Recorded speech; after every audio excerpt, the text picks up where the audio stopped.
Assassin's Creed Shadows wants you to get smart. The key to unlocking higher tier skills like the always awesome double assassination is raising your knowledge level. But in order to do that, you're going to need to earn a lot of knowledge points. This video will show you every way to do that. First, we need to explain what your knowledge level actually is. It's separate from your character level, which goes up with regular XP. Each new character level earns you a skill point, but most skills are locked behind higher knowledge levels. Have a gander at the skills tree here and you'll see exactly what we mean. Check the bottom left of this screen and you'll see your current knowledge level as well as how many points you need to reach the next one. For each side activity you complete, you'll earn a point. And now, we'll tell you how all those activities work. Some activities are exclusive to particular characters, but temples are a shared activity that both Naoe and Yasuke can complete.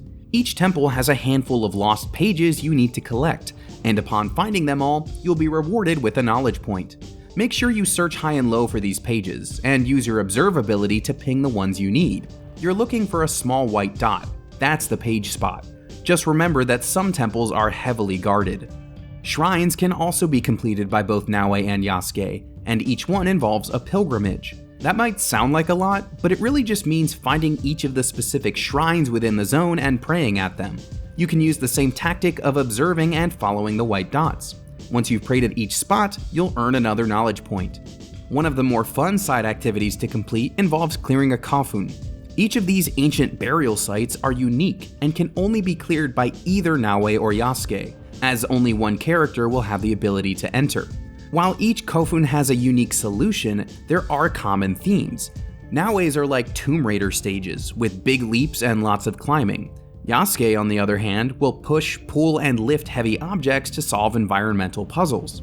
Here's a pro tip for both. Make sure you light the candles along the way. Not only do they light up the dark caves, but they also help mark your path. It's really easy to get turned around looking for that final loot chest. Got it. Now to find the way out. Now for the exclusive activities. Only Naoe can perform Kujikiri at Mediation Spots. This side activity initiates a rhythm-based memorization pattern. You'll have to remember the 4 buttons on screen, then press them in a continual rhythm. It's important that you actually memorize these button prompts, because they'll eventually vanish as you get toward the end. Not only will these spots earn you a knowledge point, but the first few will also initiate a flashback to tell you more of Naoe's story. Completing the accompanying side quest will earn you new gear once you return to the present.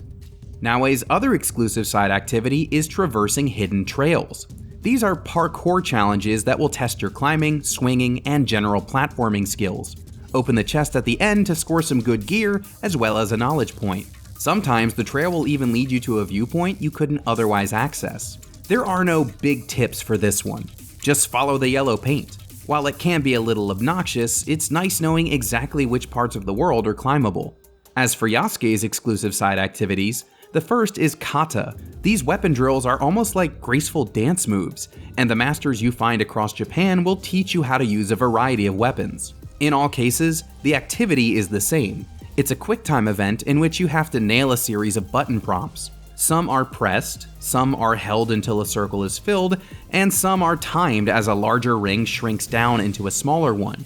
You have to hit every single button correctly to move on. Thankfully, you get an infinite number of tries, and you can even retry each individual movement group until you get it right. Finally, Yasuke can participate in Horseback Archery. This side activity is more about perception than timing. If you hold down your bow, let the auto-aim do its thing, and only release when the reticle turns red, you'll nail the target every time. The trickiest part is actually spotting all the targets, as each archery course is purposefully designed with distracting scenery and movement.